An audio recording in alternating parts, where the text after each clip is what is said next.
Well, I sat down with the head of the UNDP Africa, Ahunna Eziakonwa, on the sidelines of the conference. We began by discussing just how far away Africa is from achieving a future beyond aid. I think Africa has come a long way, particularly in the last decade. But in terms of mindset and attitudes, I think we still have a long way to go because Africa is not really marketing well some of the achievements that it is making. And by this, I don't just mean those who are in power, but I also mean just the citizens who are incredible influencers and have been doing a lot of transformative work. But still the image, the narrative remains very much a backward one. So I think a lot of progress has been made, but it's not really, the story is not told. So it still looks like Africa is way behind where it should be.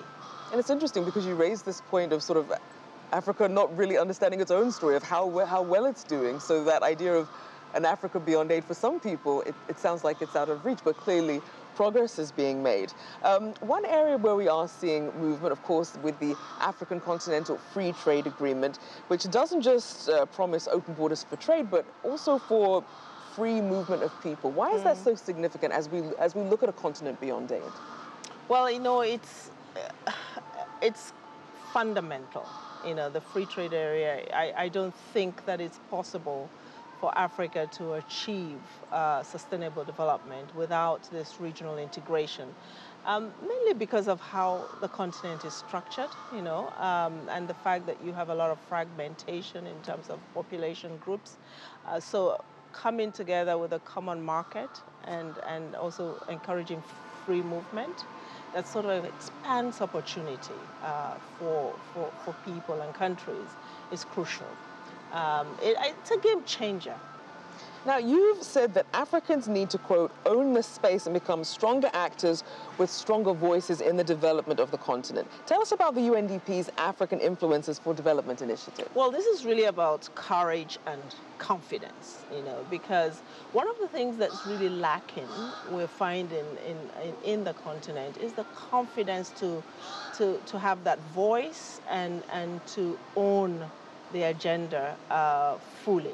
You know, this is one area where it sounds like a soft issue, and if you don't really diagnose it properly in terms of the impact, this mentality of, you know, we're not able to, or that someone else has to come and help us, the impact that has on the rate of development is huge. You know, the pace at which Africa is developing.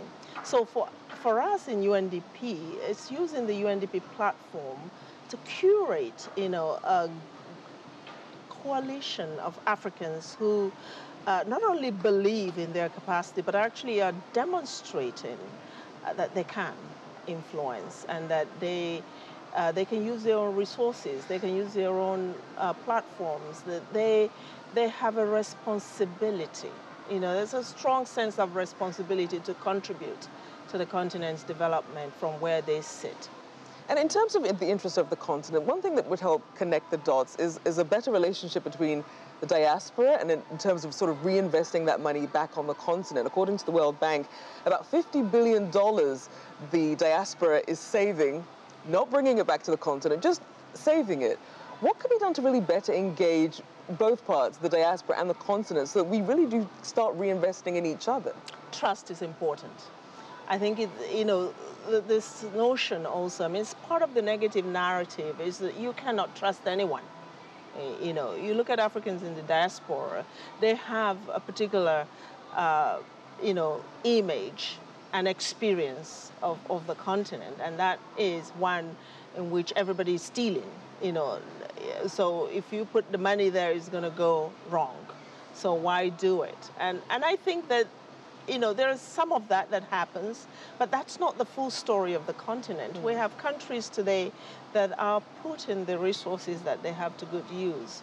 We have entities within government, but also outside government, even in the business communities, that are trying to create an enabling environment to utilize more, more effectively the resources that are brought in. So that, there has to be a relationship of trust that is developed. Those in the diaspora need to come home more often and understand some of the changes and the dynamics that are happening, so they're not also living in the past. And the African governments need to do more to create space for them to cultivate that new relationship and trust. This country, for instance, is celebrating the year of return.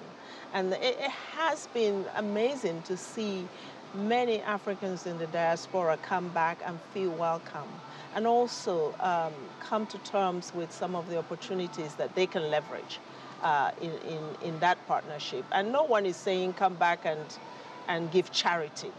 Basically look at the opportunities that are there for you to become an investor on the continent, which is a win-win for us.